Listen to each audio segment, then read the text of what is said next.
मला असं वाटलं की दाजी बहुतेक मोकळं व्हायला चाललेले असतील. हलकं म्हणायचंय का? हो, हलकं व्हायला चाललेले असतील.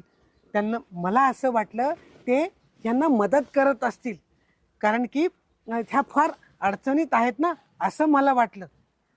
कारण ह्यांना मोकळं व्हायचं होतं ना, हलकं व्हायचं होतं ना. असं एकंदरीत सगळं त्यांना झालेलं आहे. जायचं होतं, त्यांचं महत्वाचं काम हा. होतं, पण मी गेलो त्यांना घेऊन. अय, काय गेले त्यांना घेऊन? लाज नाही वाटत का लाप- थोबड्यानं सांगायला? लाप मी टाका घेऊन चालले, त्याच्यावर. माझ्या कुठं काही कार्यक्रम असेल तेव्हा नाही अरे येणार. मला- कुठं लग्नाला जायचं बोलू नका, ताई- नाहीतर जबत कापून घेईन. अरे मला- आवाज बंद करा. सुनीनं जाताना कमी पडली होती. सुनीला- हिची बहिणीच्या बहिणीमुळे आपला संसार मोडला होता, लक्षात अरे नाही. आवाज बंद करायचं, बोलायचं नाही अध्यक्ष शब्दांनी. अरे- तिच्यामुळे संसार मोडला, लक्षात नाही. ताई- लक्षात हा, बोल काय तुझं?